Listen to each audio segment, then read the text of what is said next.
আমরা হচ্ছে আঞ্জুমান রহমানের টিমের মেডিকেল টিম। আমরা হচ্ছে গাছের কমিটির যেটা অ্যাম্বুলেন্স ওটাতে ছিলাম, হুজুরের গাড়ির পিছনে ছিলাম। মুরাদপুর সার্কেল হচ্ছে যখন টার্নিং নিচ্ছিলাম ঠিক ওই সময়ে হচ্ছে আমরা হচ্ছে গাড়ি জ্যামে পড়তেছি। জ্যামে পড়ার সাথে সাথে হচ্ছে পাশ থেকে কয়েকজন মানুষ আমাদের ডাক দিচ্ছে, আমাদের আহত আছে।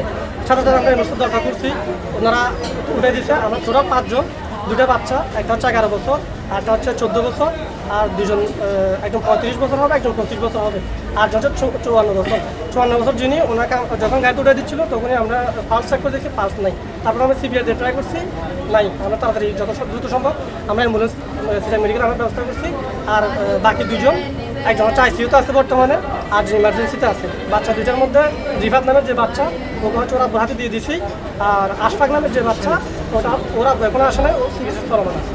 বসুন্ধরা টিস্যু, অশুদ্ধতার বিরুদ্ধে এক বিন্দুও ছাড় নয়। আপনার গাড়ি জামিয়া ওই মুরাদপুর রোডে ঢুকছে, আপনার ইয়া থেকে বিবিরহাটের রোড থেকে যখন মুরাদপুর রোডে ঢুকছে তখন প্রচুর পরিমাণে চাপ ছিল। যেহেতু আপনার ওই দিক থেকে বদরহাট থেকে যারা আসছে, এদিকে আপনার পটিয়া থেকে যারা আসছে, সীতাকুণ্ড থেকে যারা আসছে, সবার একটা কেন্দ্রবিন্দু ছিল মুরাদপুরের মোড়।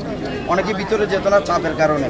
তো সবাই যখন মুরাদপুরের মোড়ে থাকার কারণে যখন হুজুর কাব্বার গাড়িটা ওখানে আপনার বিবিরহাটের রোড থেকে মুরাদপুরের রোডে ঢুকছে, এরপরে চাপটা বেড়ে গেছে। আস্তে আস্তে বাড়তে বাড়তে টার্নিং পয়েন্টে এসে যখন চাপটা বেশি পড়ছে তখন একসাথে অনেকেই আপনার 5-6 জন বা 10-12 জন ওখানে চাপে পড়ে গেছে। এখানের মধ্যে 2 জন এই শ্বাস নিঃশ্বাস নিতে পারেন যথাযথ, এই জন্য তারা ইয়ে হয়েছে। আঞ্জুমান মেডিকেল টিম এবং যারা স্বেচ্ছাসেবক ছিল ওদের সহযোগিতায় এই গাউসিয়া কমিটির অ্যাম্বুলেন্সের মাধ্যমে এই আপনার যারা আমরা পেয়েছি আমাদেরকে এখানে এনে সেবা দেওয়ার চেষ্টা করছি।